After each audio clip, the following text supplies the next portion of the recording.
త్యాగరాజ స్వామి వారి వర్ధంతిని ఆరాధన దినోత్సవంగా జరుపుతారు. అసలు ఆరాధనకు వర్ధంతికి మధ్య తేడా ఏంటి? అసలు ఈ పదాలు చాలా గమ్మత్తుగా ఉంటాయి.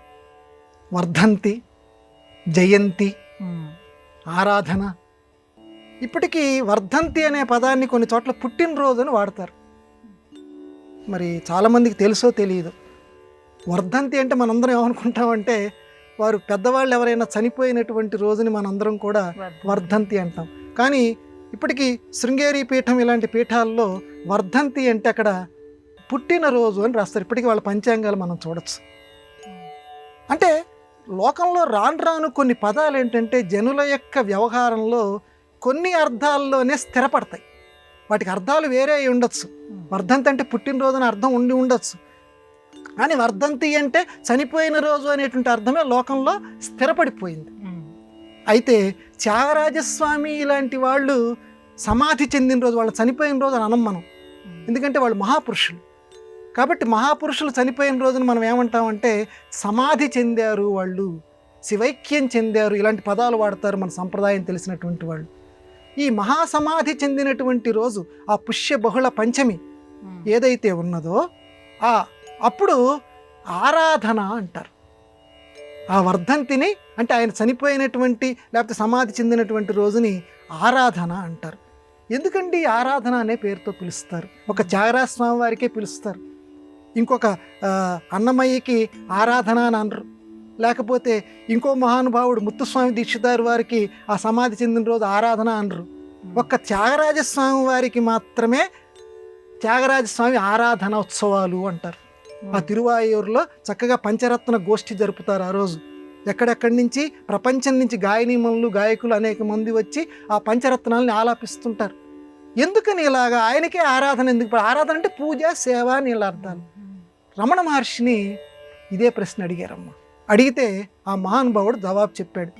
ఒక బాగా పాడేటువంటి ఆవిడ అడిగిందట, స్వామి నేను కూడా త్యాగరాజస్వామి వారిలాగా చక్కగా గానం చేసి ఆ చతుర్థ పురుషార్థం, ధర్మ అర్థ కామ మోక్షాల్లో 4వది మోక్షం, నేను కూడా మోక్షాన్ని పొందాలనుకుంటున్నాను. త్యాగరాజస్వామి మోక్షం పొందారు కదా, నేను కూడా మోక్షం పొందాలనుకుంటున్నాను, నా వల్ల అది అవుతుందా?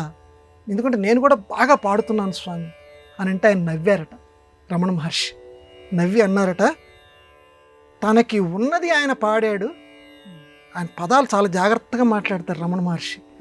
తనకి ఏదైతే ఉన్నదో దాన్ని పాట రూపంలో ఆయన తీసుకొచ్చారు.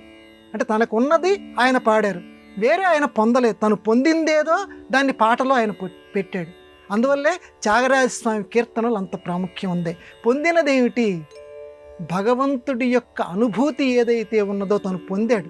మోక్షం ద్వారా ఏదైతే లభిస్తుందో ఆ దివ్యానుభూతి ఏదైతే ఉందో తాను పొందాడు. ఆ పొందినటువంటి మనస్సులో నుంచి, ఆ గళంలో నుంచి మాటలు బయటికి వచ్చి కీర్తనల కింద మారాయి. అంటే అమృతత్వం అని మనం ఏదైతే అనుకుంటున్నామో అది పొందాడు ఆయన.